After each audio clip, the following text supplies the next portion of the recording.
This is our very first live that we do in multiple platforms, and I've got my friend and he's dude, co-host, coach, famous, amazing human being, Jairek Robbins. What's up, Jairek?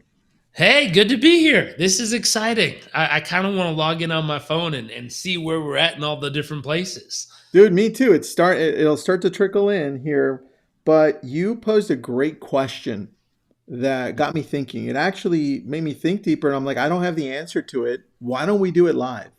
So I'm gonna let you ask the question because it's a great question for people to start asking. What is it?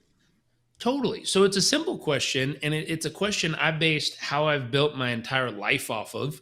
So it's an important question to me. And the question is simply, what does a successful life look like to you?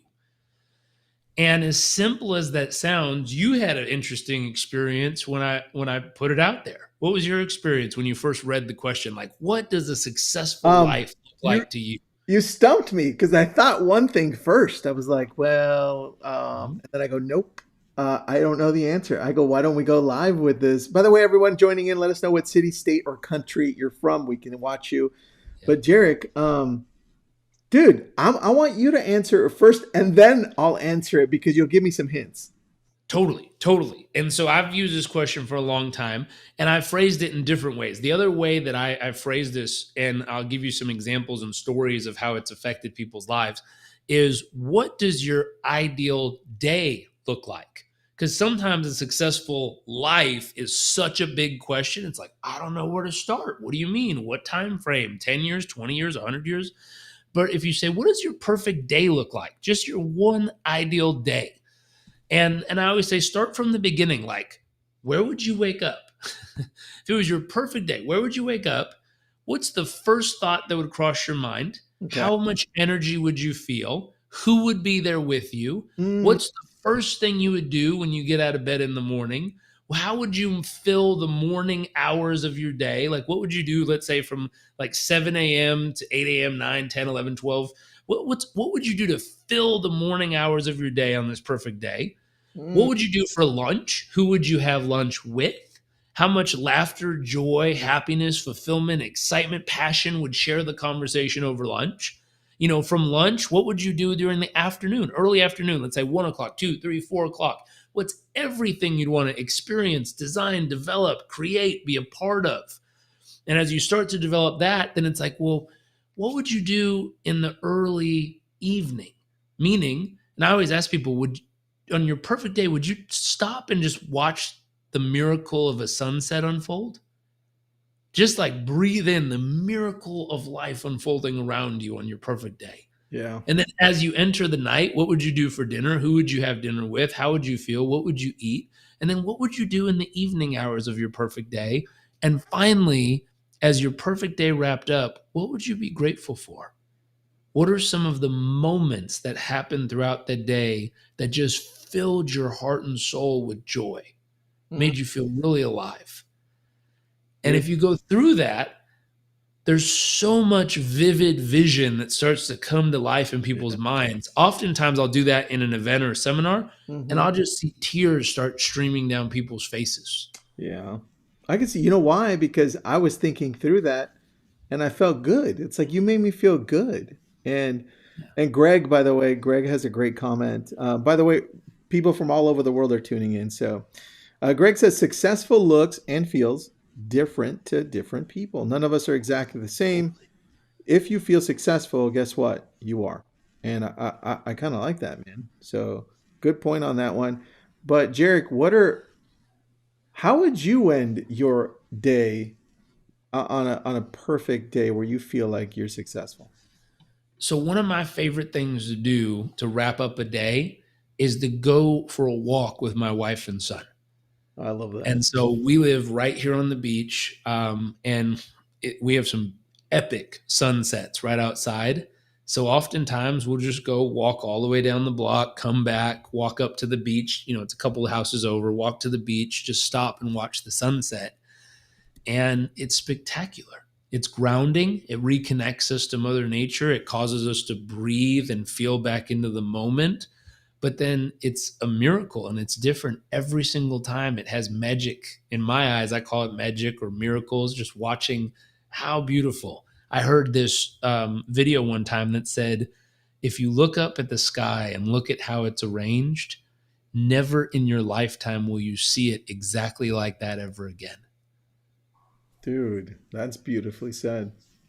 And I thought about that and went, wow, we get to capture a miraculous experience of the sunset that'll never be like that ever again. That's true, man. You know what you It's made me realize while you were mentioning all of these things? It's you just made me realize it. How's that? Because I feel like I realize it every day. Family, right? yeah, Family. So, yeah. and whatever And family looks like to you. totally. And what's interesting, so when I first started with this concept, I had a coaching client who was working for a major bank and he was based out of London running a big book of their business. And I remember I asked him, what does your perfect day look like? And he's like, oh, I'd wake up and I'd go for a run on the beach. And then I'd come home and my wife and children, he wasn't married at the time, but my wife and children would be there. And we'd feel this connected in the morning. And then I would, have my office and I'd go build this business that would make me feel so alive. And I was like, wow, it sounds so great. And I was like, well, that's the vision. What does your life look like now? And he's like, I work in central London. There's no such thing as a beach anywhere. It's in walking distance. It's concrete everywhere. And I live in a flat. And I was like, well, that's pretty different. Yeah.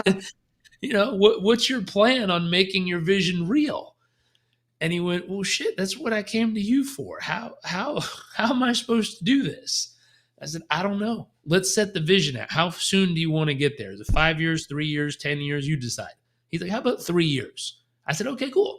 If that's what you want your life to look like 3 years from now, let's rewind it backwards and ask, what would we have to start doing each day to move a little bit closer?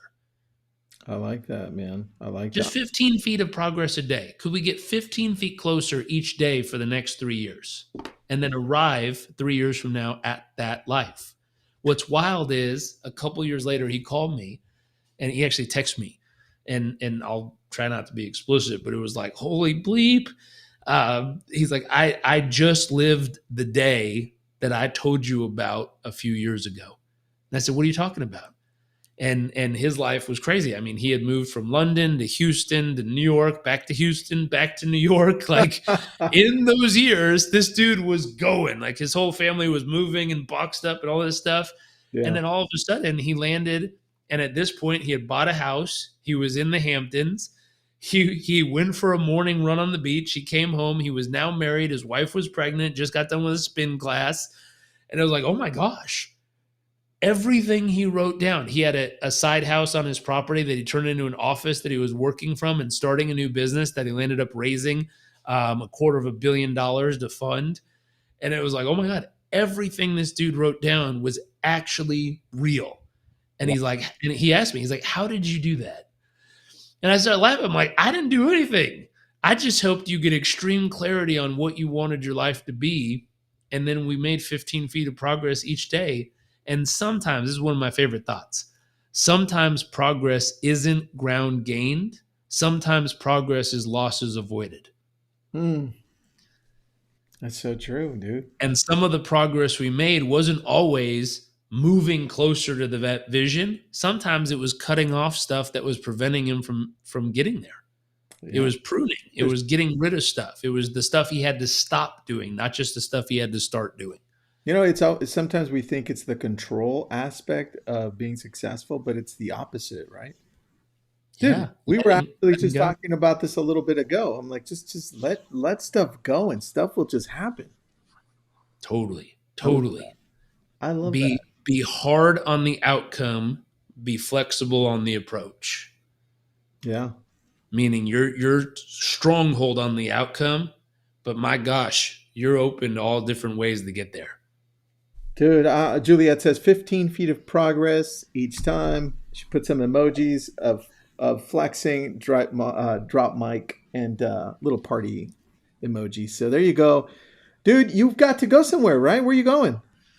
I'm gonna go hit a cold. Well, I'm gonna do the sauna first and then the cold plunge. I have a few friends coming over right now, so we're gonna hit the sauna, heat it up, sweat out all the stuff, and then we're going to hit the cold plunge right after and cool it down and hit the superhuman performance version of ourselves. I love it, dude. I love it. Enjoy. Have an awesome evening. I'll see you again in the next few days. See y'all soon.